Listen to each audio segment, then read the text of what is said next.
हाँ, तो हम लोग जो बात देख चुके कि रिवोल्ट हो गया और हम लोग ये भी देखे कि रिवोल्ट का जो इमीडिएट रीजन था, क्या रीजन था?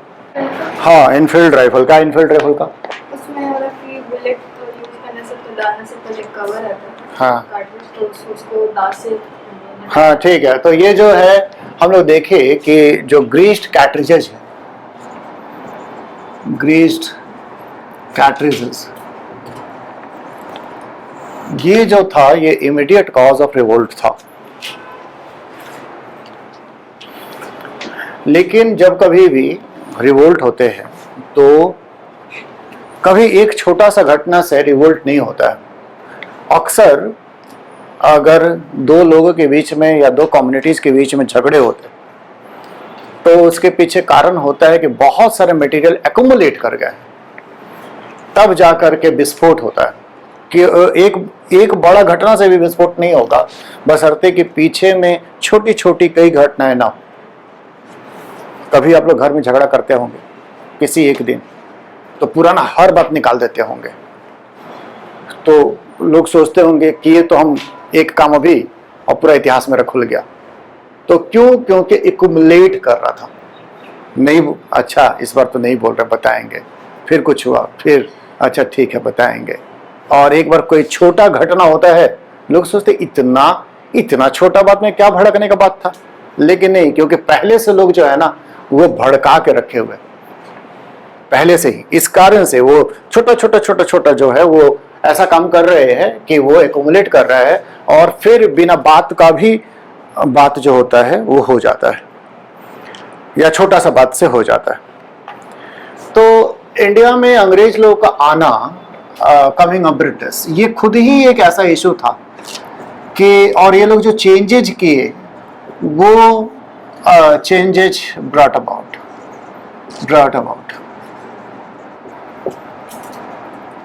बाय द जो चेंजेज ये अंग्रेज लोग इंडिया में किए, इस कारण से इंडिया में रिवोल्ट का एक सीरीज हुआ था। एक बार यूपीएससी में यही क्वेश्चन पूछ दिया कि ठीक 1857 से पहले कौन कौन से विद्रोह हुए थे, बल्कि ऐसे पूछा था कि it was culmination of many small revolts. तो अगर ऐसा होगा तो फिर हम लोग को स्मॉल रिवोल्ट्स के बारे में जानना पड़ेगा, कौन कौन से स्मॉल रिवोल्ट्स हुए थे। तो कई सारे रिवोल्ट्स जो हुए थे, इसका इतिहास था ब्रिटिश काल में। तो वो जो रिवोल्ट्स थे वो रिलीजियस नेचर के थे, religious, political, tribal, peasant revolt, peasant, ये इस तरह के कई रिवोल्ट पहले ही अंग्रेजी शासन में हो चुके थे। यानी ऐसा नहीं था कि अंग्रेज लोग इसके लिए कुछ अननोन थे कि रिवोल्ट जो है वो उनको नहीं पता कि रिवोल्ट हो रहे हैं। तो फिर सिविल रिवोल्ट्स भी कुछ थे। तो अंग्रेज लोगों के शासनकाल में कई सारे विद्रोह पहले से ही हो रहे थे। यानी कि हम इतना समझ ही पाएंगे कि रिवोल्ट का माहौल तो था ही था। ऐसा नहीं था कि मतलब एक अचानक से उन लोगों को बहुत आश्चर्य हुआ कि रिवोल्ट हो गया। इनको ये बार बार फेस करना पड़ता था। तो कुछ जैसे अगर ट्राइबल रिवोल्ट का अगर हम नाम ले लें, तो जैसे हो रिवोल्ट हुआ था, ये सब आप लोग पढ़ चुके हैं। हो रिवोल्ट हुआ था 1831 हमारा ही एरिया था, छोटा नागपुर। फिर उसी तरह से भील रिवोल्ट हुआ था। भील रिवोल्ट इन 1880 टू 1846 तक चला था। किस स्टेट में? हाँ सही है, क्या राजस्थान में होता था भील रिवोल्ट। राजस्थान मध्य प्रदेश के एरिया में फैले हुए हैं, बहुत बड़ी कम्युनिटी है ये। हाँ, उसमें भी न्यूज आया था। हाँ, तो भील लोग जो थे इनका रिवोल्ट हुआ था। कोल का रिवोल्ट हुआ था, कोल रिवोल्ट 1831। कोन रिवोल्ट हुआ 1846। किस राज्य में? कोन। इन लोगों का नरबली का प्रथा था, इसको रोकने का जब कोशिश हुआ था तो लोग रिवोल्ट किए थे, कोन रिवोल्ट। हाँ, तो ये लोग जो रिवोल्ट किए थे, ये रिवोल्ट किए थे कोन लोग, क्योंकि उनका ह्यूमन सेक्रीफाइस को रोकने की कोशिश किया गया था। अच्छा, तो खैर हाँ, तो वापस हम लोग आए कि ये जो था सीरीज ऑफ रिवोल्ट्स जो थे वो हुए थे। और एक रिवोल्ट हुआ था दिस वाज संथाल। संथाल किस साल? कौन बता रहा है? संथाल रिवोल्ट 1855, ठीक है, 55-56, ठीक है, 1855-56 में संथाल विद्रोह हुआ था। अच्छा, हम ऐसे इस तरह से पढ़ा रहे आप लोगों को, ये बता दे रहे हैं कि यूपीएससी में एक एक चीज पढ़ के याद रखना पड़ेगा, क्योंकि क्वेश्चन जो था वो ऐसे पूछा था कि it was culmination of many revolts. वो तो हिस्ट्री में तो कोटेशन देता है ना, चाहे जीएस हो चाहे ऑप्शनल कहीं भी हो, उसका कोटेशन देता है। हिस्ट्री में डायरेक्ट क्वेश्चन रहते नहीं है, ताकि कोई रट के जाके लिख ना दे, क्योंकि हिस्ट्री बहुत पॉपुलर है ना, नहीं तो फिर लोग मतलब हिस्ट्री में सब निकाल देगा। तो लोग क्या करते हैं, वो इस तरह से कोट देते हैं। तो यहाँ लिखेंगे the revolt of 1857 was cultivation of many smaller revolts. तो अगर आप ऐसा बोलना चाहेंगे it was culmination of many smaller revolts, तो आपको स्मॉलर रिवोल्ट्स के बारे में बताना पड़ेगा कि ये स्मॉलर रिवोल्ट्स थे, तो सब पता होना चाहिए तभी आंसर बनेगा, नहीं तो आंसर कभी नहीं बनेगा। अच्छा खैर, तो इस तरह से कंपनी का शासन काल में 100 साल हो गया था। किस बात का 100 साल? अच्छा ठीक है, बेटल पैलेसी का जो था ये 100 ईयर्स था। तो इस 100 ईयर्स में करीब करीब छोटे बड़े मिला करके 50 रिवोल्ट हुए थे, छोटे बड़े 50 रिवोल्ट्स। और ये रिवोल्ट्स हम लोग ऑलरेडी पढ़ चुके हैं, आप लोग मैक्सिमम लोग। तो एक लॉर्ड कैनिंग था, लॉर्ड कैनिंग इस टाइम में जो यहाँ का गवर्नर जनरल था वो था लॉर्ड कैनिंग। डलहौजी के बाद ये यहाँ आया था। यहाँ आने के बाद उसको इस बात का एहसास था कि कभी कहीं विद्रोह हो न जाए। वो एक बार बोला था कि वैसे तो बहुत शांति दिख, मेरा कार्यकाल शांति से निकल जाए तो बहुत अच्छा हो, क्योंकि वैसे तो शांति दिख रहा है, लेकिन एक छोटा सा एक मुट्ठी का बादल बड़े बादल में परिवर्तित हो सकता है और एक बड़ा रिवोल्ट कभी भी यहाँ पर हो सकता है। वो यहाँ पर आने के बाद बोला था, उसको डाउट था कि यहाँ पर विद्रोह होने वाला है, क्योंकि कई सारे कारण थे, हम बताए थे। रिवोल्ट तो होते ही रहते थे, 50 रिवोल्ट तो 100 साल में लोग देख लिए थे। और हाल में जो सबसे खतरनाक रिवोल्ट लोग देखे थे वो था संथाल रिवोल्ट। संथाल रिवोल्ट में, संथाल परगना में तो ब्रिटिश जो लोगों का शासन था उसको कुछ टाइम के लिए खत्म ही कर दिए थे। तो इस बात का एहसास जो था इन लोगों को था। हाँ, तो हम लोग अब ये हो गया कि रिवोल्ट जो थे वो हो रहे थे, लोग डिससेटिस्फाइड थे। तो रिवोल्ट हो रहे थे तो डिससेटिस्फाइड थे। तो अब हम लोग देखेंगे कि जनरल डिससेटिस्फैक्शन क्या था। ग्रीस कैटरेजेस का बात तो कर लेंगे। तो व्हाई पीपल वर रिबेलस, ये क्यों विद्रोह पर उतारू थे? तो कई सारे कारण हम लोग पढ़ेंगे। तो वन, द रूलर्स के ग्रीवांसेस के बारे में पढ़ रहे हैं। दूसरा, एरिस्टोक्रेसी, इनके ग्रीवांस के बारे में पढ़ेंगे कि लोग क्यों, सब लोग परेशान थे और विद्रोह कर दिया।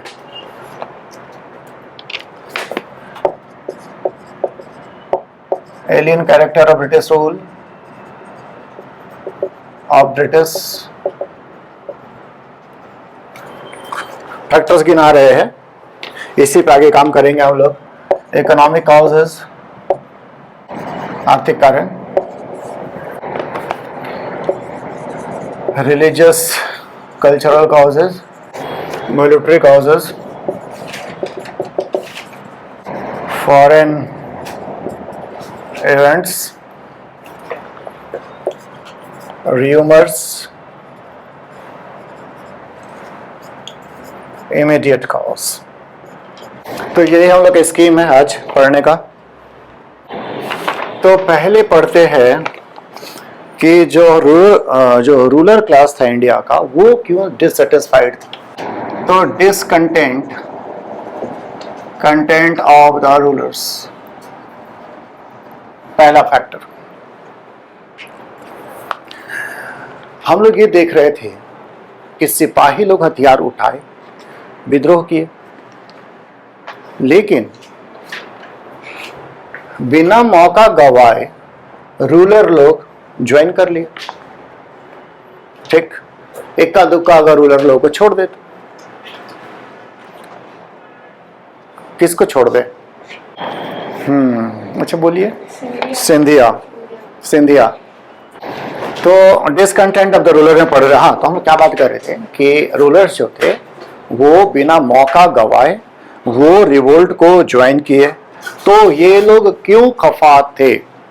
खफा थे क्योंकि इनके ऊपर में धीरे धीरे करके अंग्रेज लोग सब्सिडियरी अलायंस लाद दिए थे। सब्सिडियरी अलायंस, सब्सिडियरी अलायंस कौन था इसका शुरुआत करने वाला? बोलिए। वेलेस्ली, ठीक है, था ना वेलेस्ली। तो वेलेस्ली जो था वो सब्सिडियरी अलायंस इन पर लाद दिया था। सब्सिडियरी अलायंस से फॉर ऑल पर्पसेज इनका इंडिपेंडेंस चला गया, क्योंकि ये जो राजा लोग थे जो सब्सिडियरी अलायंस साइन करते थे, ये राजा लोग का फॉरेन रिलेशनशिप चला जाता था अंग्रेजों के पास। साथ ही साथ एक सेना रहती थी उस राज्य में और एक रेजिडेंट होता था।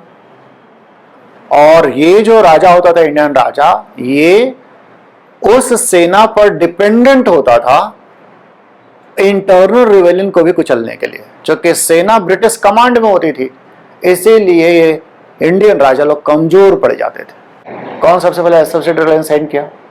हैदराबाद का निजाम। ठीक है, सब्सिडियरी अलायंस तो दुखी थे ही थे। और इसी बीच में आया डलहौजी के लेकर आया डॉक्ट्राइन ऑफ लैप्स। तो डलहौजी जो था, डलहौजी लाया doctrine of lapse. Doctrine of lapse से पहले या हिंदू राजा लोग का अगर अपना बेटा नहीं होता था तो वो किसी रिलेटिव का बेटा को लेकर के और दत्तक होम से वो उसको अपना बेटा बोल देते थे और उसको सारे के सारे राइट्स राजा के मिल जाते थे। तो राजा को एक सेटिस्फैक्शन होता था कि मेरा उत्तराधिकार हो गया। तो डलहौजी का कहना था कि जो राज्य हमारे क्रिएट किए हुए राज्य हैं, उनको अगर एडॉप्शन वो करते हैं तो एडॉप्शन, वैसे भी एडॉप्शन में एक बात और बता दे, चाहे दत्तक होम करा लिया जाए चाहे जो भी किया जाए, लेकिन इसके बाद जो सवेरेन होता है उसे पूछना पड़ता था। पहले का भी रूल था, मतलब होता ये था। अच्छा, सवेरेन का क्या है आप हम सब नहीं समझ पाएंगे। जो राजा होता है किसी एरिया का, जो ट्रू सवेरेन होता है, वो सबसे बड़ा राजा होता है। जैसे उसको इंडिया में टाइटल होता था महाराजाधिराज। अगर टाइटल है महाराजाधिराज तो इसका मतलब है कि वो सबसे बड़ा राजा। या फिर लेते थे सम्राट, ऐसा टाइटल लेते थे, हाँ ऐसा कुछ, तो सम्राट का टाइटल ले लिया। और इंडिया में मुस्लिम लोगों में वो टाइटल था हमारा बादशाह या पहले सुल्तान। तो ये लोग जो थे ट्रू सॉवरेन थे, मतलब कि उनके ऊपर में कोई नहीं था। लेकिन उनके नीचे में जो छोटे छोटे राजा लोग थे, वो राजा लोग अगर अडॉप्ट करेंगे तो वो सॉवरेन से पूछना पड़ता था कि हम इसको अडॉप्ट किए हैं, मेरे बाद ये राजा बनेगा, आप इसको आशीर्वाद दीजिए। तो अगर वो बोलेगा यस आई एग्री, तो राजा बनेगा।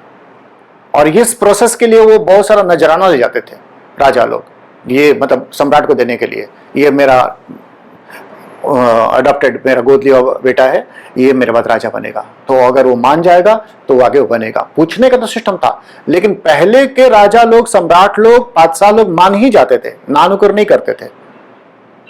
ठीक, आपको याद होगा औरंगजेब के पास लेकर के गया था जसवंत सिंह का बेटा अजीत सिंह को ले गया था दुर्गादास औरंगजेब को।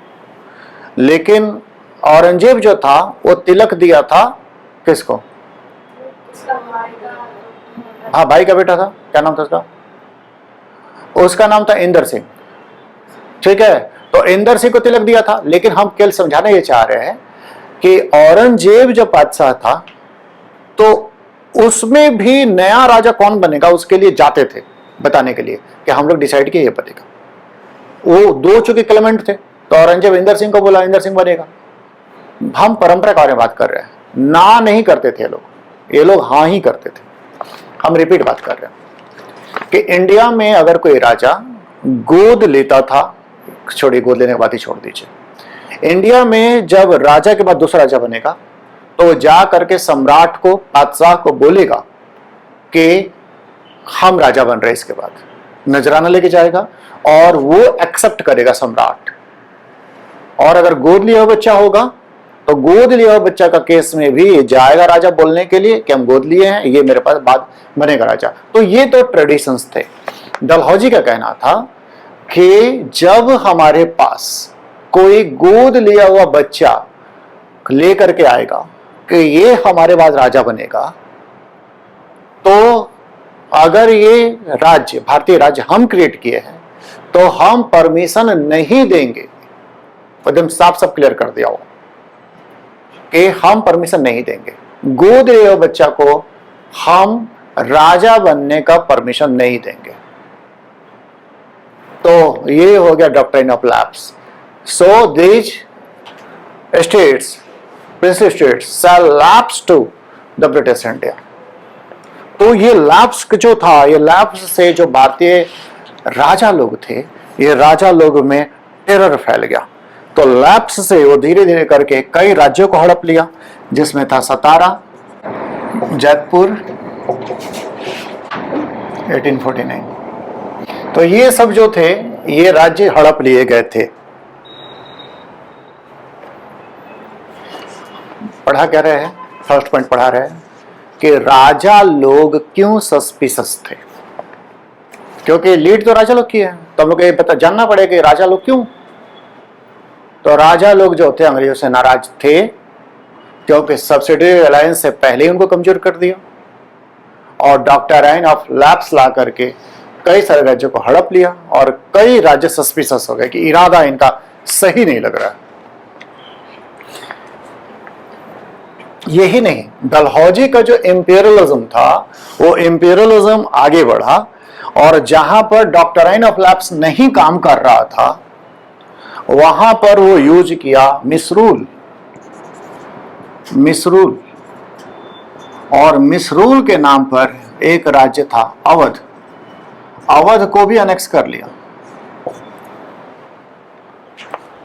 डलहौजी बोला कि यहां का नवाब, क्या नंदनी, कौन नवाब? डलहौजी बोला कि यहां का नवाब मिसरूल कर रहा है, तो इसको हटाओ। हाँ, वाजिद अली शाह, तो वाजिद अली शाह जो था उसको हटा दिया। तो हम देख रहे हैं कि यहाँ पर जो शिकार थी रानी, झांसी की रानी, वो विद्रोह की नेतृत्व की, और यहाँ पर वाजिद अली शाह की वाइफ, क्या नाम था वाजिद अली शाह की वाइफ का? हजरत महल। हाँ, ये हजरत महल। तो ये रिवोल्ट की। अवध को एनेक्स करना इन लोगों को काफी भारी पड़ गया, क्योंकि जो ब्रिटिश सेना थी उस सेना में ज्यादातर लोग अवध के थे। तो ये थोड़ा एक्स्ट्रा ही इनको पड़ गया है। एक बात तो कि सेना में लोग थे, सेना में अपर कास्ट हिंदूज थे ज्यादा, तो अपर कास्ट हिंदूज थे तो वो भड़क गए, और राज्य मुस्लिम का था तो वो भड़क गए। ठीक, वाजिद अली शाह तो मुस्लिम एरिस्टोक्रेसी भड़क गई, सोल्जर्स भड़क गए, और अवध में जो इसके बाद ये लोग कांड किए, यानी अवध में जो इसके बाद ये लोग लैंड रेवेन्यू सिस्टम लेकर के आए, उसका भी बड़ा डेवास्टेटिंग इफेक्ट हुआ, और उस कारण से तालुकदार और किसान ये दोनों भड़क गए। तो सबको एक ही साथ में भड़का दिया, मुस्लिम एरिस्टोक्रेसी, मिलिट्री, पीजेंट्स, तालुकदार्स, सबको। तो अच्छा, आगे बढ़े हम लोग। अच्छा, हम लोग पहले ही पॉइंट में है अभी, डिसकंटेंट ऑफ द रूलर्स। इसके अलावा ये बहादुर शाह को भी नहीं छोड़े। बहादुर शाह को बोले कि तुम लोग बादशाह, इन लोगों को बोले कि तुम लोग लाल किला छोड़ोगे और तुम लोग मेहरौली के पास में तुम लोग के घर दे देंगे, वहां रहना। मतलब महल छोड़ करके आप समझिए कि छोटा सा फ्लैट देते रहे। उसमें फ्लैट कल्चर नहीं था, बट समझने के लिए महल छोड़ करके छोटा मोटा घर दे दिए कि महल नहीं, घर में अब रहेंगे आप। कहाँ लाल किला, कहाँ मेहरौली के पास घर। बहादुर शाह का टाइटल क्या था? मतलब कुछ और भी नाम लिया था, जफर, बहादुर शाह जफर। जफर उसका पेन नेम था, पेन नेम उससे लिखता था का जो शायरी लिखता था ना, वो जफर से लिखता था। अच्छा आगे बढ़े, तो ये जो था बोला था कि तुम लोग खाली कर दोगे, महरौली में चले जाओगे बहादुर शाह को। और बहादुर शाह का बेटा जो था वो उसका सक्सेसर होने वाला था, उसका नाम था फखरुद्दीन। मतलब फखरुद्दीन का उपाधि होता पातशाह, लेकिन फखरुद्दीन का डेथ हो गया। डेथ हो गया तो फिर कैनिंग का कहना था कि अब आगे से जो तुम्हारा उत्तराधिकारी होगा, he will not take the title of emperor, that is पातशाह, इसका टाइटल राजा होगा। डिमोट कर दिए। अब से ये इनको बहादुर शाह तक इंग्लिश में एम्पेरर लिखा जाता था, एम्पेरर बहादुर शाह। अब इसके बाद जो वो जब डेथ हो जाएगा बहादुर शाह का, तो अगला जो आएगा उसको लिखा जाएगा प्रिंस। ठीक, ऐसा बोला गया कि आगे से प्रिंस तुम लोग रहोगे, एम्पेरर नहीं रहोगे, टाइटल गिरा दिया। ठीक, फखरुद्दीन अगर जिंदा होता तो वो एम्पेरर बनता, लेकिन उसका डेथ हुआ तो लोग नया नेगोशिएशन कर लिया। The successor of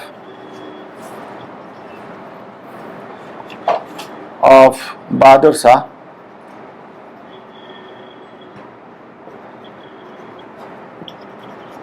were to be called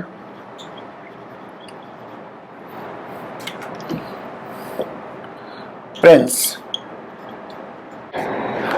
तो हम लोग जो पहला पॉइंट पढ़ रहे थे कि रूलर्स नाराज थे। रूलर्स क्यों नाराज थे? क्योंकि रूलर्स के ऊपर में वेलेस्ली सब्सिडियरी अलायंस थोप दिया था।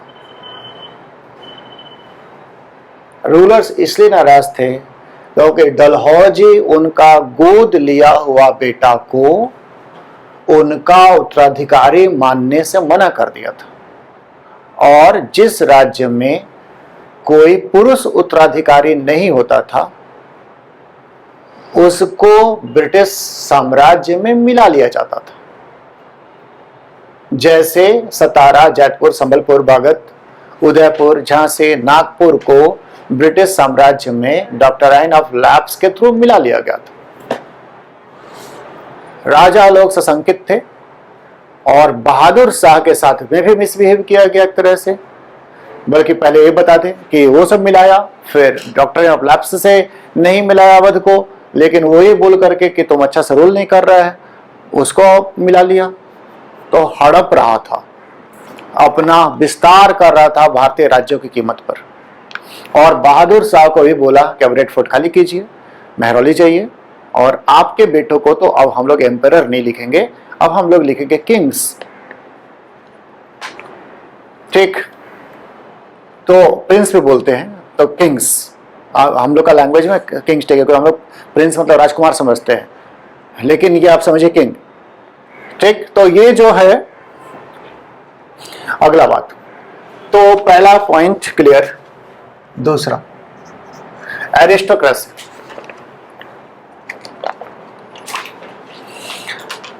तो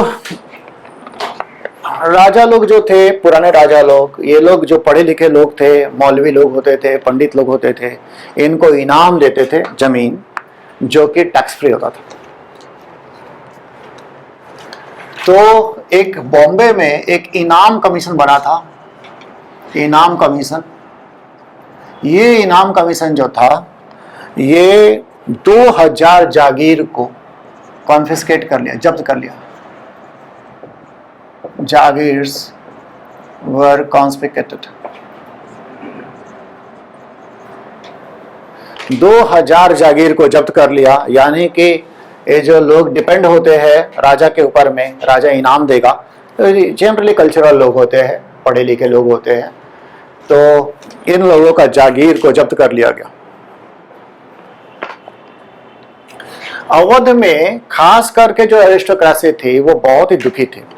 अवध में इसलिए दुखी थी क्योंकि अवध के जो ताल्लुकदार लोग थे, वो ताल्लुकदार लोग बहुत ज्यादा पावर उनके पास होता था। ताल्लुकदार लोग भी इनकी अपनी सेनाएं भी होती थी। तो ताल्लुकदार लोग जो होते थे, ये किला में रहते थे, महल होते थे, इनकी अपनी सेना होती थी जो कुछ 100 से लेकर के, छोटे मोटे हैं तो 200-300, और अगर बड़े हैं तो 10-12 हजार सेना होती थी इनके पास में। और ये लोग जो होते थे, ये लोग लैंड रेवेन्यू कलेक्ट करते थे, अपना ऊपर वाला राजा को देते थे, एरिया में लॉ एंड ऑर्डर भी मेंटेन करते थे। तो ये काफी पावरफुल लोग थे, तालुकदार लोग। अंग्रेज लोग जब यहां पर आए कब? यहां पर तो 1856 में इनका दबदबा हो गया। अवध में वाजिद अली शाह को हटा दिया। अवध जो था इनके सीधे इनके हाथ में चला आया 1856 में। अवध तो ब्रिटिश साम्राज्य का पार्ट हो गया।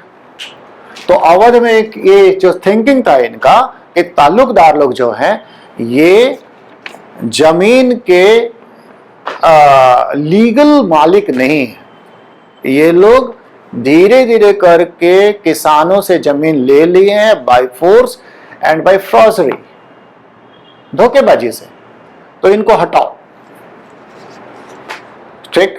तो इनको कमजोर करने के लिए ये लोग किए समरी सेटलमेंट। समरी सेटलमेंट कि ये लोग लोकल स्ट्रांगमैन होते थे। अगर इनके ऊपर में कुछ होगा तो 1 लाख साधु लोग रैली कर रहे थे। आपको पता है कहां से 1 लाख साधु आ गए? क्योंकि 1 लाख साधु से कनेक्शन बना के रखा होगा, साधुओं को हेल्प करता होगा, पैसा देता होगा। इसके बिना उनको लगता, हाँ जो भी, मतलब उनको लगता होगा कि इसको ये हटेगा, अगर ये जेल चल जाएगा तो हम लोग के लिए दिक्कत होगा। साधु लोग को तो संसार से कोई लेना देना होता नहीं। हाँ, ऐसा बोलने के लिए, ये सब बोलने की बातें हैं, ये सब बोलने की बातें हैं। बस जो आपको अच्छी अच्छी बातें जो है ना, उसको आप समझ लीजिएगा कि अच्छा बोला जाता है ऐसा, इससे ज्यादा कुछ नहीं है। साधु मानेंगे ही नहीं ना, 1 लाख वो बोलने का साधु है, मतलब उसको साधु उसका नाम है बस। वो मतलब कोई नाम अपना रख लेगा ना सुंदर, तो वैसे नहीं हो जाएगा ना। तो वो नाम है इन लोगों का। सिंहों के नहीं लेहड़े, हंसों के नहीं पात, लालों की नहीं बोरियां, साधु ना चले जमात। तो शायद कबीर का है। तो सिंहों के नहीं लेहड़े, मतलब सिंह जो है, जो शेर जो होते हैं ना, वो भेड़ जैसे नहीं चलते हैं। सिंहों के नहीं लेहड़े, हंसों के नहीं पात। और हंस जो है वो पात लगा के हम लोग खाते हैं ना, पात लगा के खाना जानते हैं ना? नहीं जानते हैं? अरे जैसे पात में हम लोग बैठते हैं या नीचे बैठ जाते हैं फिर चलाया जाता है, दैट इज पात। तो हंसों के नहीं पात, हंस लोग जो होते हैं उस तरह से नहीं पात लगा करके रहते हैं। लालों की नहीं बोरियां, साधु ना चले जमात। लालों की नहीं बोरियां मतलब लाल मतलब जो कीमती पत्थर होते हैं, तो बोरा भर भर के तो नहीं मिलता है ना। और साधु ना चले जमात, साधु जो होता है वो जमात में नहीं चलता है, ठीक। सिंहों के नहीं लेहड़े, हंसों के नहीं पात, लालों की नहीं बोरियां, साधु ना चले जमात। तो सही साधु जो होता है ना, वो दिन दुनिया से अलग होता है, वो अलग से तपस्या कर रहा होता है, भगवान के चक्कर में पड़ा होता है। बुद्ध बैठे हुए हैं, तपस्या कर रहे हैं। उनका तो ग्रुप नहीं था, बाद में ग्रुप बना, पहले से नहीं था। तो ये जो साधु लोग जो बना के रहते हैं ना, ये लोग वो सब काम करते हैं जो हम लोग करते हैं। हाँ, तो खैर हम क्या बात कर रहे थे कि लोकल जो मैग्नेट्स होते हैं, लोकल मैग्नेट जो बहुत मजबूत होते हैं, क्योंकि उनके पास काफी पैसे होते हैं, लोगों को वक्त में काम देते हैं, कभी कभी न्याय भी कर देते हैं, लोगों का एक जुड़ाव होता है। ब्रजभूषण के साथ जब हो सकता है तो तालुकदारों के साथ भी हो सकता है, ठीक। क्योंकि जुड़ाव नहीं होता तो बीजेपी ऐसा नहीं सोचती कि इसको हटा देंगे तो 6-7 सीट हार जाएंगे। क्यों हार जाएंगे 6-7 सीट? क्योंकि जनता उसके साथ में।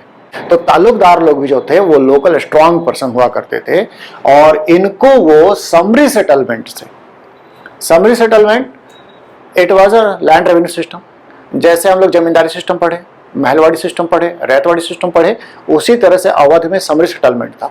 समरी सेटलमेंट करके जो ब्रिटिश लोग थे, ये ब्रिटिश लोग रैयत से सीधा कांटेक्ट करने की कोशिश किया।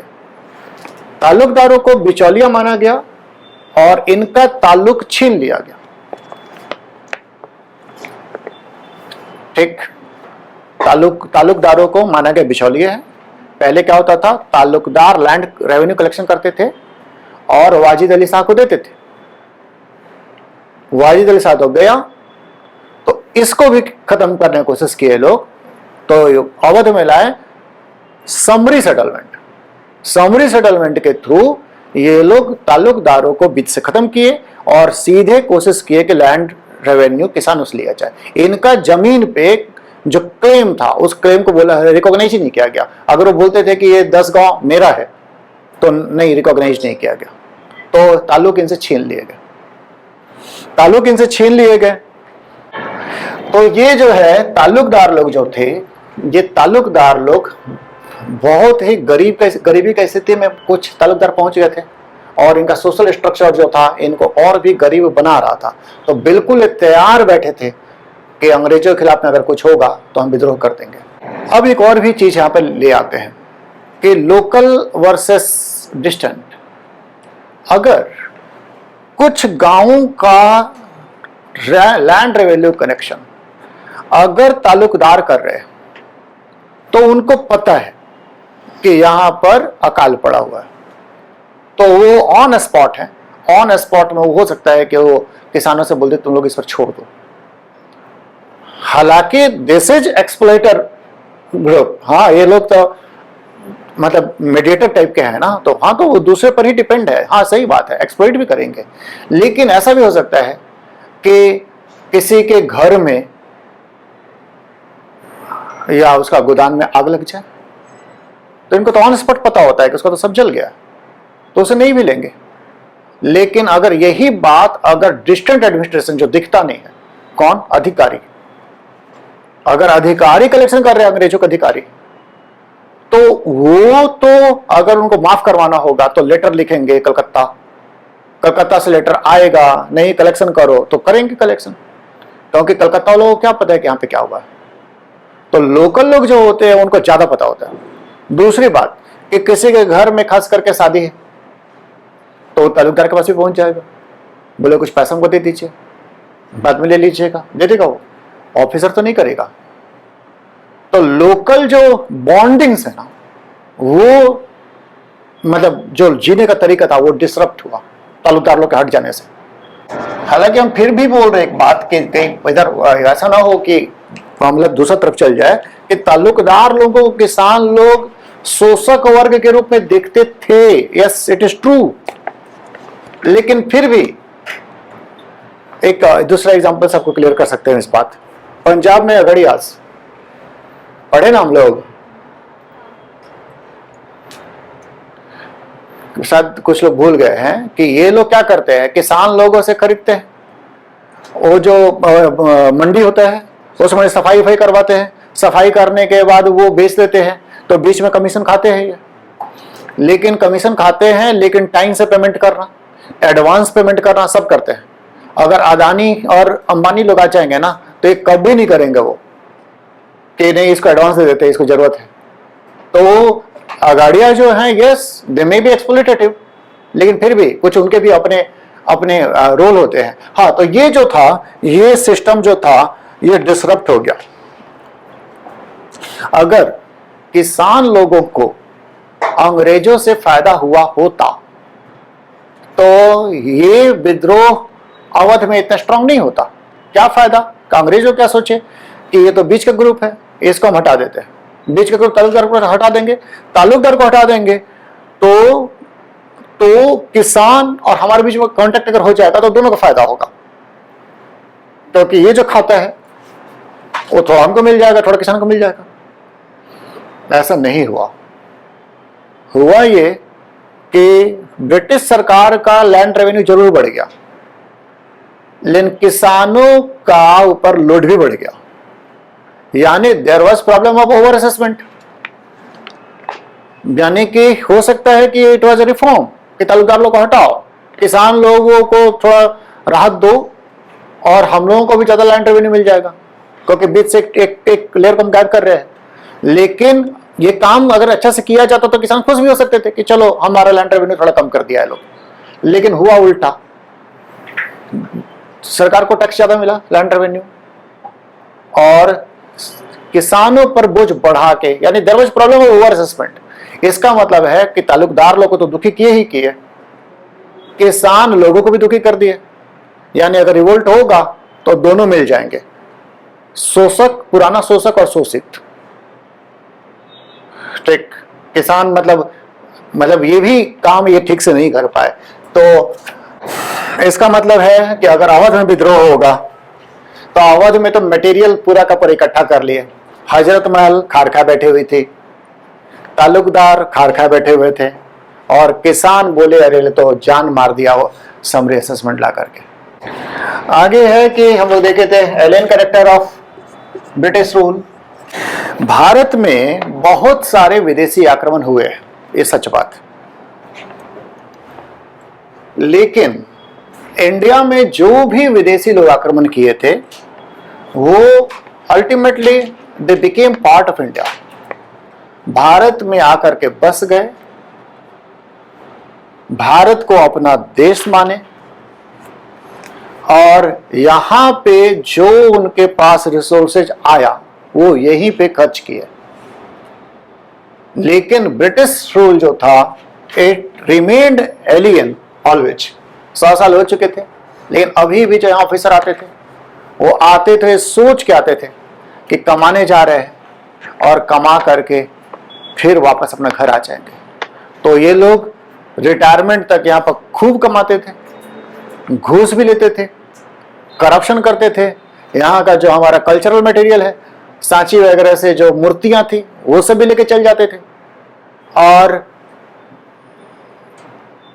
यहां से उनका कनेक्शन जो था वो कभी भी कंप्लीट नहीं हुआ। मतलब एक विदेशी स्वरूप बना रहा, मतलब आए हैं कमाने के लिए चल जाएंगे, वहां रिटायरमेंट में वहां पे रहेंगे। तो ये जो था एलियन कैरेक्टर, ये लोगों को ये खलता था। इंडिया में वो कभी भी बसने के लिए नहीं आए थे। जो विदेशी लोग इंडिया में आए थे पहले, वो लोग इंडियन लोगों के साथ में घुल मिल जाते थे। कैसे? अपर कास्ट के साथ, एरिस्टोक्रेसी के साथ। मतलब जैसे आप देखते हैं कि मुगल लोग यहाँ पे आए तो यहाँ वो लोग आए तो शक कुशान लोगों को यहाँ पर तो वो उनको वही सब करके मंत्र पढ़ करके उनको क्षत्रिय बना दिया गया। तो हो गया ना, घुल मिल गए। आपको पता है कि शादी वगैरह भी करने लगा आपस में। रुद्रदामा का जो शादी हुआ था किस खानदान में हुआ था? सातवाहन लोगों में हुआ था। तो हाँ हाँ, तो हम लोग देखे थे कि ये इस तरह से वो लोग घुलने मिलने लगे, यहाँ का धर्म भी अपना है। तो कौन कौन बोला? हाथ उठाइएगा। परम भागवत बोलिए। हेलियोडोरस कहाँ पर बोला? हाँ, विदिशा में। जहां पर बोला उसको क्या बोलते हैं? जिस चीज पे बोला, गरुड़ ध्वज। ठीक, तो हेलियोडोरस भी हम लोग देखे कि वो तो परम भागवत वैष्णव बन गया। तो हम लोग ये देख रहे थे कि विदेशी लोग जो आए वो यहाँ के सोसाइटी में घुल मिल गए। हम अब सुल्तानों को देखते हैं, सुल्तान लोग यहाँ पर आए, मैट्रिमोनियल रिलेशनशिप भी बनाए, और उनके ये टैक्स कलेक्शन वगैरह काम तो हिंदू लोग ही करते थे। ठीक, अगर आप मुगलों में देखेंगे तो मुगलों में राजपूतों के साथ इनका वैवाहिक संबंध भी हुआ, और साथ ही साथ उनके जो मनसबदार वगैरह गिनेंगे आप, तो मनसबदार आपको याद होगा कि औरंगजेब के टाइम आते आते तो 33% मनसबदार तो इंडियन थे। ठीक, तो ये जो है मतलब कि ये लोग जो अपर, ऐसा नहीं कि पूरा इंडियन लोगों से मिल गए, लेकिन यस वो जो यहाँ के एरिस्टोक्रेसी है, यहाँ के जो अपर लेवल है, उनके साथ ही घुलना मिलना इनका हुआ, उनको रिस्पेक्ट दी। लेकिन अंग्रेज लोग जो थे वो बिल्कुल ऐसा नहीं किया। चाहे अपर कास्ट हो, चाहे लोअर कास्ट हो, चाहे कोई भी पर्सन हो, उसको वो बहुत ही डिस्पैरेज किए और बहुत एब्यूजिव लैंग्वेज का इस्तेमाल किए। तो रेशियलिज्म, तो लोगों को एक घृणा का दृष्टि से देखा जाता था। आपको शायद याद होगा कि कहीं कहीं पर जो क्लब्स थे, हाँ, dogs and Indians are not allowed, इस तरह का लैंग्वेज लिखा हुआ होता था। यूरोपियन क्लब नीचे में dogs and Indians are not allowed. अब भारत में रह के इस तरह का लैंग्वेज का हिम्मत, तो ये इससे लोगों में लोग जो होंगे वो भड़केंगे। आगे बढ़ते हैं।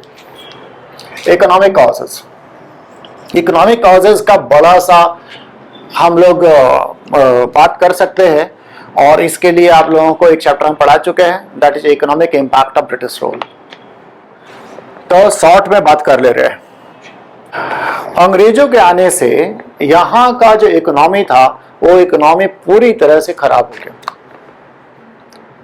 लोग जो थे वो, अब जो पोस्ट थे वो पोस्ट जो थे वो अंग्रेज लोगों के जो पोस्ट थे, इसके लिए इसमें हायर पोस्ट पे इंडियन लोगों को नहीं लिया जाता था। केवल जुडिशरी में कुछ पोस्ट था जो इनको मिल सकता था, बाकी लोअर लेवल के पोस्ट ही मैन करते थे। यानी कि इनको नौकरी से बहुत ज्यादा इनकम होने का चांस खत्म हो गया। जो राज्य लोग थे, ये जो यहां पर जो लोग गए या अवध में जो गए, वाजिद अली साहब, ये लोगों के चलते बहुत सारे लोगों का रोजी रोटी चलता था। जैसे बहादुर शाह अगर होगा तो बहादुर शाह बुलाएगा ना शायर लोगों को, शाम को आइए शायर लोग शायरी करेंगे। तो शायरी हो रहा है, तो शायरी हो रहा है तो फ्री में तो नहीं भेज देगा ना, अब सुनाइए अब घर चाहिए, तो पैसा तो देगा। ठीक, अब शायरी वायरी हो गया तो बोलेगा चलिए हम लोग अब डांस देखते हैं, तो मुजरा शुरू होगा, तो मुजरा वाले को भी तो कुछ पैसा मिलेगा। तो कई लोगों का तो खर्चा चल रहा है ना। फिर वो कुछ बनवाएंगे, कुछ बोलेंगे कि लखनऊ की बेगम बोलेगी कि वो काम करके लाना, किसका जरी बोलते हैं, क्या बोलते हैं, अरे नहीं, लखनऊ का खास, हाँ चिकन करी नहीं, चिकन कारी, हाँ, तो चिकन का काम करके वो वहाँ बेगम या वहाँ का जो नवाब बोलेगा कि वो चिकन का काम करके लाइएगा। तो वो कुछ तो लोग तो कर रहे हैं ना, उसमें काम जी रहे हैं उससे। अब अंग्रेज लोग जब हमें शासन करेंगे तो उनको शेरो शायरी से क्या मतलब है, उनको मुजरा देखना नहीं है, और न ही वो चिकनकारी से कोई मतलब है। ठीक, लखनऊ के लोग फिर वो भी तो करेंगे ना, वो पान, तो पान आप जो पान 5 रुपए का बन सकता है वो नवाब तो 100 रुपए में खा लेगा। हाँ, खुश हो के खा लेगा, या मतलब चल रहा है ना वो तो पान, पूरा पान का जो सिस्टम है उसमें कई लोग हैं। अब वो हम लोग लखनऊ में जानते हैं कि मतलब वो कल्चर तो बहुत स्पेशल कल्चर है लखनऊ का, आप लोग जानते होंगे लखनऊ का कल्चर। हाँ, खैर वो उसका नेगेटिव सेंस है, लेकिन उसको मत यूज कीजिएगा ज्यादा। हाँ, क्यों ये भी बता दे रहे, नवाबी शौक मत बोल दीजिए किसी को। नवाबी शौक का मतलब होता है होमोसेक्सुअलिटी, मतलब वैसे बोलते हैं ना नवाबी शौक, मतलब नवाबी शौक का मतलब है वो आदमी होमोसेक्सुअल है। हाँ, यूज नहीं करना है वर्ड, नेगेटिव वे में होता है नवाबी। क्या, हाँ, लगने अंदाज ठीक है, यहाँ ये ठीक है, शौक नहीं। हाँ, खीरा को ना ट्रेन में जाता है, खाता नहीं है, काटता है, नमक डालता है, सूंघता है, फेंक देता है। अच्छा, हाँ, तो ये जो है जो लखनऊ, मतलब कहने का मतलब ये है कि इंडियन जो राजा लोग थे, राजा लोग के घर में जो लकड़ी का काम होगा, जो कपड़ा का काम होगा, जो डांस होगा, जो शेरो शायरी होगी, उससे कई लोगों का जीवन यापन चलेगा। लेकिन जैसे वाजिद अली साहब को लेके चले जाएंगे, फिर सबका रोजी रोजगार एक झटका में चला जाएगा। जो बचपन से एक ही काम सीखा, गाना, उसको पता है कि नवाब जो है वो डेली शाम को 1 घंटा गाना गवा के हमको पैसा दे देगा, वो तो गया, बर्बाद हो गया। तो ये सब जो थे वो बहुत डिसरप्शंस आए। People of cultural pursuits, lost patronage, धार्मिक कल्चर, धर्म से रिलेटेड लोग हैं, ये बर्बाद हो रहे हैं। तो करेंगे क्या लोग, ये लोग प्रोपेगेंडा करेंगे, क्योंकि इनके पास ताकत है प्रोपेगेंडा करने का। जो पुजारी वर्ग है ना उसका तो सब सुनता है ना बात, तो ये लोग प्रोपेगेंडा करेंगे, कोई बन जाएगा अहमदुल्ला, डंका बजा बजा करके ये लोग बर्बाद कर दिया। ठीक, तो ये जो है कल्चर परसुएट्स रिलीजियस पर्सन, और रिलीजियस पर्सन लोग जो हुए हैं ये खूब प्रोपेगेंडा, एक्चुअली इस पूरा का पूरा विद्रोह में ये मौलवी और पंडितों का बहुत बड़ा रोल रहा है प्रोपेगेंडा में। फिर क्या, इकोनॉमिक कॉजेज में बहुत सारे हैं। Peasants, high demand of land revenue, चाहे वो जमींदारी सेटलमेंट, जमींदारी सेटलमेंट का दूसरा नाम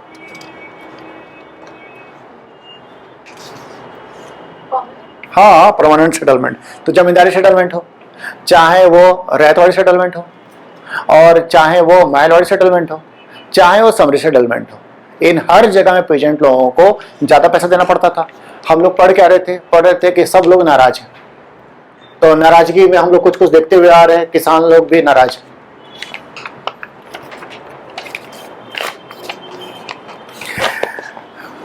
इनका इकोनॉमिक जो पॉलिसी था, उस पॉलिसी के कारण आप लोगों को पता है कि इस पॉलिसी के कारण इंडिया में जो इंडस्ट्री थे बर्बाद हो गए, हैंडीक्राफ्ट्स बर्बाद हो गए, डिस्ट्रक्शन ऑफ हैंडीक्राफ्ट्स।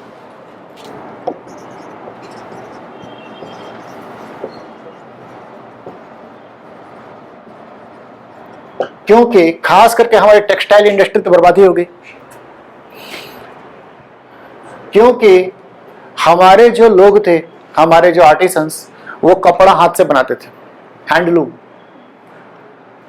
वहां पर ब्रिटेन में मशीन का आविष्कार हो गया, अब मशीन में कपड़े बनने लगे, अब मशीन वाले कपड़े होते थे सस्ते, वो लोग यहाँ के बेचने लगे, तो यहाँ का इंडस्ट्री बर्बाद हो गया, हैंडीक्राफ्ट्स बर्बाद।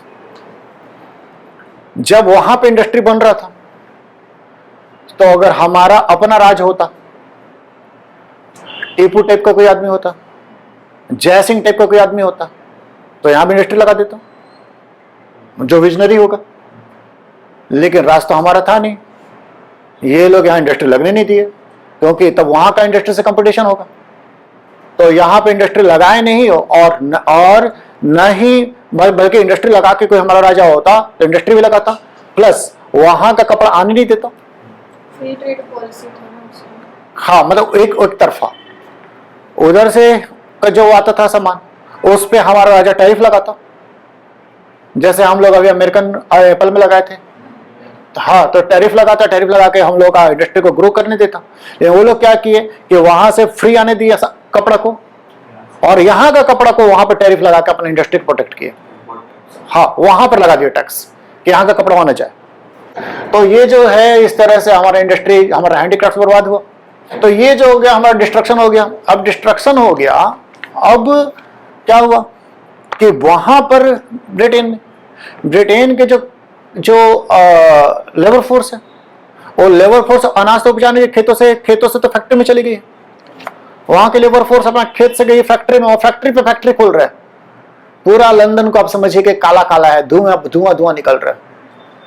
ठीक, वो धुआं का ग्लोबल वार्मिंग अभी तक हम झेल रहे हैं, और हम बोलते हैं कि तुम्हें लोग तो धुआं किया था, सही में वो धुआं बहुत ज्यादा था। ठीक, तो वहां पर तो अनाज पैदा नहीं हो रहा है, कम हो रहा है पैदा, तो यहां का अनाज वहां ले जा रहे हैं। तो नंबर ऑफ फैमाइन्स, तो कई सारे फैमिन्स आए, फैमाइन्स, तो लोग जो थे फैमाइन से भी मर रहे थे। तो कुल मिलाकर के जैसे 1770 से लेकर के 1857 तक, कुल मिलाकर के, थोड़े क्लासों से कम लंबा ले ले, भले पॉलिटी छोटा हो, क्योंकि फिर आधा में रोकेंगे तो दिक्कत हो जाएगा। तो ये जो होगा, ये 12 मेजर फैमिन्स आए, मेजर फैमिन्स, करीब करीब 80 साल में 12 बड़े फैमाइन्स और कई न्यूमरस छोटे छोटे फैमिन्स हैं। एक हम लोग आते हैं 1837 का फैमाइन, 1837 फैमाइन में, 1837 फैमाइन में 8 लाख लोग मारे गए। ये यूपी का बात है, 8 लाख लोग, मतलब इतना लाश रोड पे पड़ा हुआ था कि सेना को उसको हटाने के लिए भेजा गया, फिर भी नहीं हट पाया, तो इंतजार किया गया कि जंगली जानवर खा जाएंगे तो खत्म हो जाएगा लाश। ठीक है, कृष्ण का हैंडीक्राफ्ट बता दिए, फेमाइन का बता दिए, और रेलवे जो था इस डिस्ट्रक्शन को कंप्लीट किया। रेलवे से क्या हुआ कि विदेशी सामान पूरा गांव गांव तक पहुंचने लगा। सामान सस्ता था तो लोग जो थे, गांव गांव के लोग विदेशी सामान खरीदने लगे, और लोकल जो लोग बनाते थे वो बर्बाद हो गए। जैसे अभी एक बर्बादी हुआ है किताब दुकान का, लगभग कंप्लीट बर्बादी हो चुका है। अमेजन, फ्लिपकार्ट, मतलब बुक का दुकान तो खत्म ही है करीब करीब। हाँ, मोबाइल का दुकान खत्म है, और फ्यूचर में पता नहीं ग्रोसरी वगैरह भी ना निकल जाए, big baskets and so on जो आ रहे हैं। हाँ, अब आते हैं हम लोग नेक्स्ट हमारा रिलीजियस कल्चरल रीजंस, और ये इंडिया के लिए बहुत ही इंपॉर्टेंट फैक्टर हो जाता है। मतलब ये लोग यहाँ के इन सब मामलों में काफी ज्यादा भड़कते हैं। तो इंडियन लोगों को लग रहा था कि हमारा धर्म, हमारा संस्कृति पे ये लोग हमला कर रहे हैं, अंग्रेज लोग। तो कैसे? पहला evidence 1813 Christian missionaries were allowed to settle in India. Christian missionary जो थी वो 1813 के जो चार्टर्ड एक्ट था, उस चार्टर्ड एक्ट से बोल दी गई कि वहाँ आ सकती हैं, और ये लोग फिर यहाँ पर स्कूल कॉलेजेज खोलने शुरू किए। स्कूल कॉलेजेज, चलिए अच्छा बात है, स्कूल कॉलेजेज खोले, लेकिन इनका एम जो था वो क्रिश्चियनिटी को फैलाना था। इनका मानना था कि अगर लोग अगर वेस्टर्न अगर बनते हैं तो ये क्रिश्चियनिटी फैलेगा। आज भी जो ट्राइबल्स एरिया है उसमें ये सब कोशिशें जो है वो चलती हैं। ये लोग जो थे, जो क्रिश्चियन मिशनरियाँ थी, वो कई बार ओवर इंटेरिस्टिक हो जाती थी।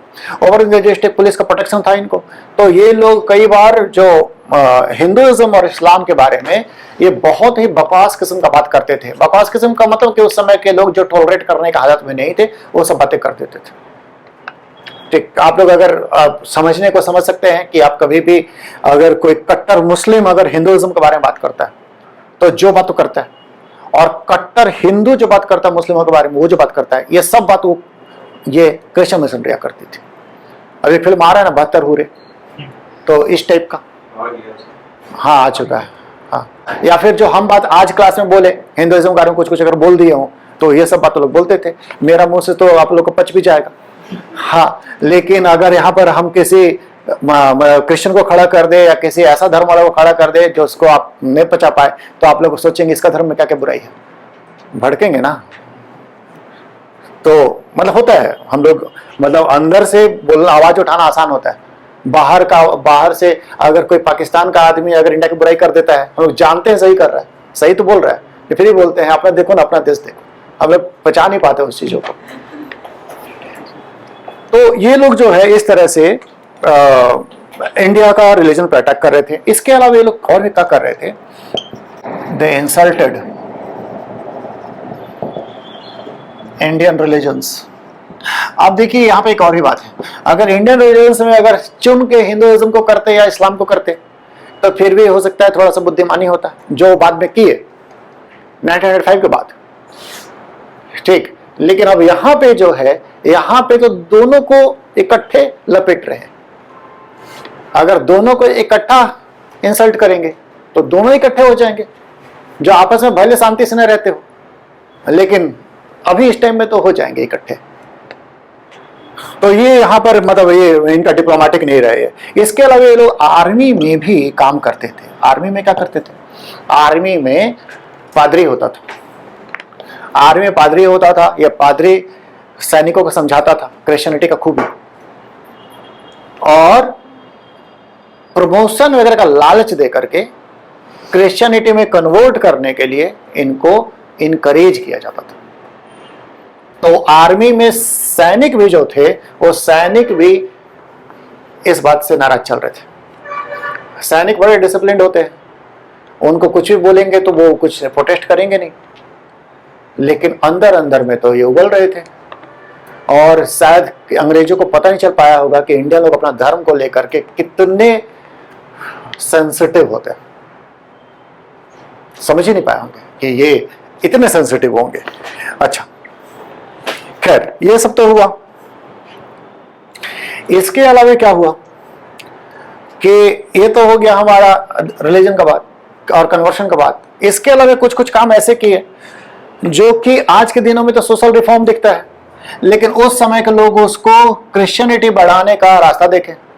1950 में ही जो कन्वर्ट्स थे, जो लोग हिंदुइज्म को छोड़ करके या किसी भी धर्म को छोड़ करके पहले के जो माँ बाप थे, वो पहले के माँ बाप अपने बच्चों को कंट्रोल करने के लिए उनके पास एक बहुत अच्छा रास्ता था कि तुमको बेदखल कर देंगे प्रॉपर्टी से।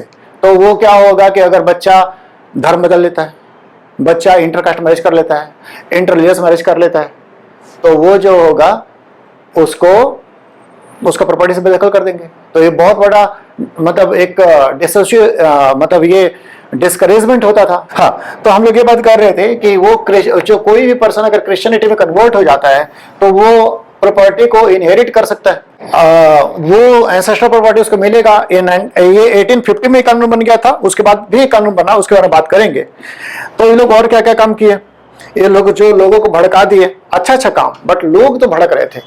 एबोलिशन ऑफ सती 1829। इसके अलावा विडो रीमैरिज एक्ट, है तो social reform, yes social reform, लेकिन इंडियन जो लोग हैं, हिंदू लोग, इसको उतना पॉजिटिवली नहीं ले रहे। इनको लग रहा है कि हमारा धर्म और संस्कृति में ये विदेशी लोग दखल देने वाले कौन होते हैं। तो ये जो था विडो रीमैरिज एक्ट भी जो कंजर्वेटिव लोग थे उनको पसंद नहीं आया। इसके अलावा सरकार जो थी वो विमेन एजुकेशन के लिए काम की, कितने अच्छे अच्छे काम है, लेकिन उस टाइम के लोगों के लिए ये तो विदेशी लोग हमारा धर्म और संस्कृति को खत्म करके छोड़ेंगे। लड़की को पढ़ाएंगे, विधवा हो जाएगी। हाँ, आर्बिट्ररी इन्फ्लुएंस, यही तो साइकोलॉजिकल है, आर्बिट्ररी इन्फ्लुएंस।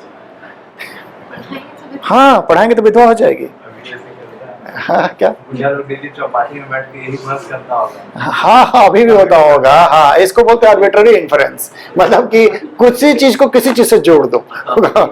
अच्छा, वही वुमेन के लिए हमारे सोसाइटी में बायस है तो है, बस सीधा सा बात है, वो है।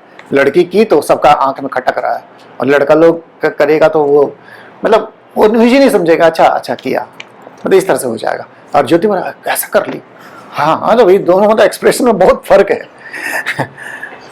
कैसे कर ली, ऐसे मतलब, हाँ, वो नेगेटिव। और फिर भी जो भी लोग महान लोग रहे होंगे जो इस एजुकेशन का फायदा उठा करके लड़कियों को भेजे होंगे, हाँ, बहुत सारे लोग। और उसमें भी अब लड़कियां जो जाती थी तो सब तो मैरिड होती थी ना, मैरिड, क्योंकि 12-13 साल में तो शादी हो जाता था। तो उसमें ये लोग परमिशन लेते थे कि वो घूंघट लेके जाएगी, क्लास में घूंघट में रहेगी, तब जाकर के हम पढ़वाएंगे। तो सरकार मानती थी, अच्छा ठीक है, अलाउड है। ये सब शर्त लगा के लोग, कुछ लोग पढ़वाने के लिए वो रेडी हुए।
तो ये जो थे, ये सब हमारे फैक्टर्स, हम लोग यहां तक फैक्टर्स कवर किए कर चुके।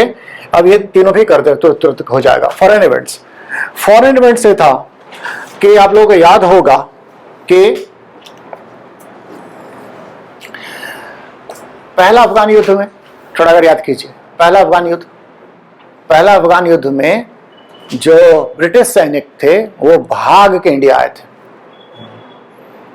याद आया ना? वहां पे वो दोस्त मोहम्मद, याद कीजिए, कुछ था ना वहां पे, वो लोग वहां पे थे, वहां पे विद्रोह हो गया, विद्रोह कर भाग करके आए, फिर सेकेंड बार फिर गए, तब जा करके कुछ समझौता करके आए।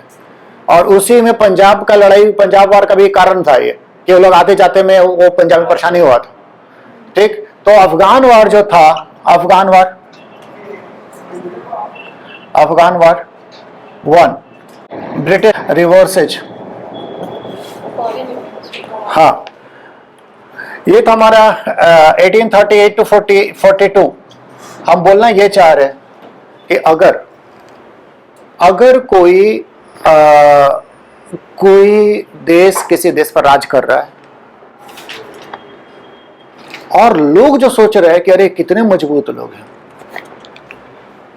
ठीक, डर रहे हैं इनसे, और उनको कोई हरा दे तो मोरल बूस्ट होता है। अभी कर्नाटक में बीजेपी हार गई, विपक्ष का मोरल बूस्ट है कि अरे इनको तो हराया जा सकता है। बंगाल में जब बीजेपी हारी थी तो भी एक बार मोरल बूस्ट हुआ था, तो हरा सकते हैं। अभी देखिए रसिया को जो यूक्रेन जो रेजिस्टेंस दिया, इस कारण से रसिया का डर खत्म हो जाएगा लोगों आसपास के कंट्री में। तो ब्रिटेन के सैनिक भाग गए हैं वहां से, तो इस कारण से उनका जो इनविंसिबिलिटी का मीथ है कि अरे इनको कोई नहीं हरा सकता, ब्रिटिश लोगों को कोई नहीं हरा सकता है, वो मीथ हट गया, इनको तो हरा सकते हैं। तो ये एक मुद्दा आया। इसके अलावा पंजाब वार में भी इनको काफी लॉस हुआ। पंजाब वार्स, 2 पंजाब वार हुए थे, इसमें भी ब्रिटिश लोगों को लॉस हुआ। क्रीमियन वार में भी लॉस हुआ। क्रीमियन वार में भी इनको लॉस हुआ। 1854 to 56, 1854-56। Punjab wars 45-49, 1845 to 49। ये सब में ब्रिटिश लोगों को कहीं कहीं पर हारते हुए और भागते हुए देखा गया। तो इंडियन सैनिकों का मनोबल बढ़ा हुआ था, इन सैनिकों क्या, राजा महाराजाओं का भी, कि मौका लगेगा तो इनको हटाया जा सकता। तो ब्रिटिश डिफीट्स जो थे वो काम आए।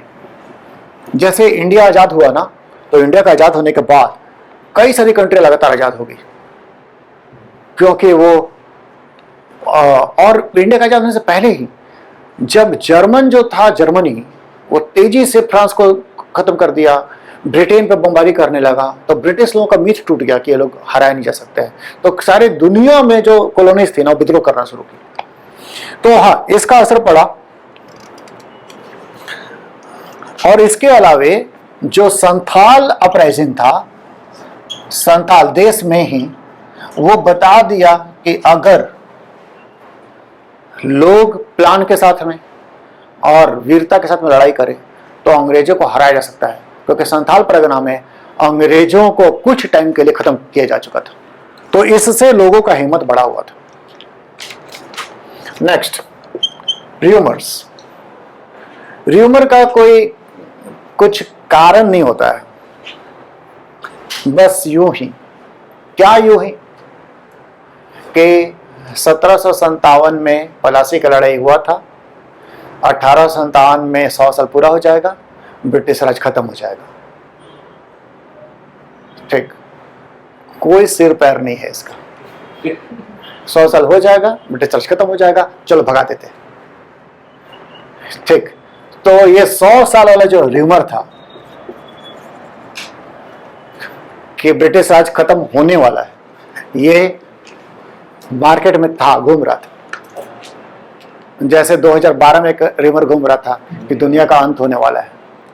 अच्छा, तो 1857 में जो लोग थे, जो कि हमारे पास, हम पहले बोल चुके हैं कि हमारे पास नॉलेज की थोड़ा कमी है विद्रोही लोगों का, लेकिन हम लोग को ये पता है कि एक गांव से दूसरे गांव में रोटी और कमल का फूल ये घूमता था।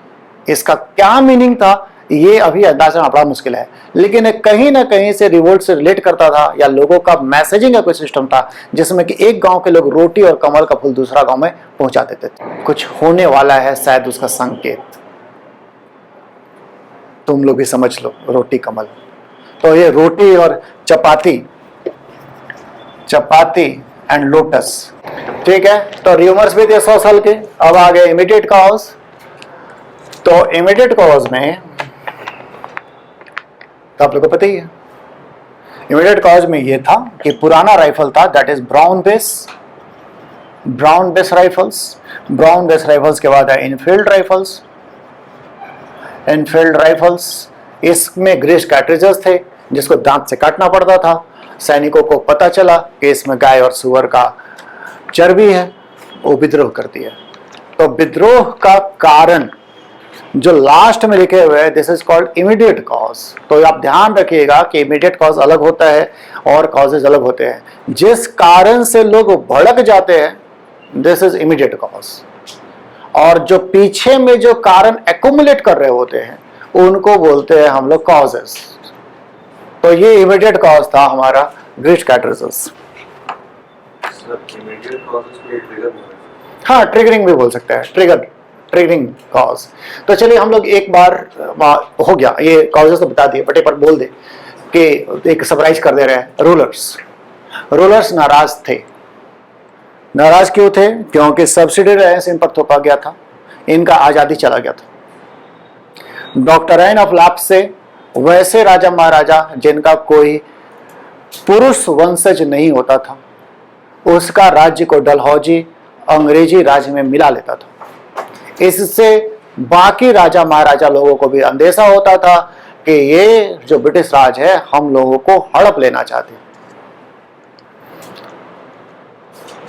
इसके अलावे अवध का जो एनेक्सेशन था उससे भी राजा महाराजा डर गए कि अगर हमारा पुरुष वंशज भी होता है, अगर हम सब्सिडियरी अलायंस में भी हैं, तो भी हम लोगों का बहानाबाजी करके ये हम लोग को हड़प सकते हैं, क्योंकि मैल एडमिनिस्ट्रेशन के कारण अवध को हड़प लिया था। ठीक।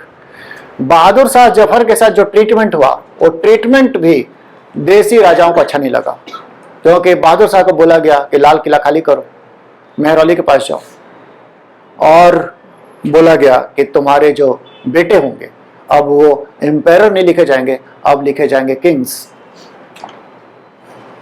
ठीक। नेक्स्ट हमारा एरिस्टोक्रेसी भी नाराज थी, क्योंकि एरिस्टोक्रेसी का हाथ से बहुत कुछ छीन चुका था। जैसे अवध में तालुकदार लोग जो कि किले बंद होते थे, उनके पास सैनिक होते थे, उन लोगों को हटाने का कोशिश किया गया, उन लोगों को कमजोर करने की कोशिश किया गया, उनसे उनके ताल्लुक छीन लिए गए। इसलिए ये लोग इंतजार कर रहे थे कि रिवोल्ट करेंगे। तालुकदार लोगों को हटाने का फायदा किसानों को नहीं पहुंचा। इसलिए नहीं पहुंचा क्योंकि तालुकदार लोगों को हटाने से जो बचत होता, यानी कि जो लैंड रेवेन्यू का फायदा एक दलाल को या एक जो मेडिएटर है उसको हटा दिए, तो जो किसानों को जो फायदा पहुंचाना था वो नहीं पहुंचाया गया, बल्कि लैंड रेवेन्यू बढ़ा दिया गया और डिमांड, और किसान को और ज्यादा देना पड़ा। पहले वो तालुकदार को देता था, तालुकदार सरकार को देती थी, तो जितना किसान को देना पड़ता था, जब सीधे वो देने लगा सरकार को तो बढ़ गया, जबकि तालुकदार का हिस्सा खत्म हो चुका था। तो एरिस्टोक्रेसी नाराज थे। Alien character of British rule. British लोग जो थे वो हमेशा इंडिया में विदेशी ही रहे, यहाँ बसने के बारे में कभी नहीं सोचे। 200 साल राज करने के बाद भी आज आप कहीं नहीं देखते हैं उनको, क्योंकि उनको जाना ही था। इंडिया का क्लाइमेट उनको अच्छा नहीं लगता था।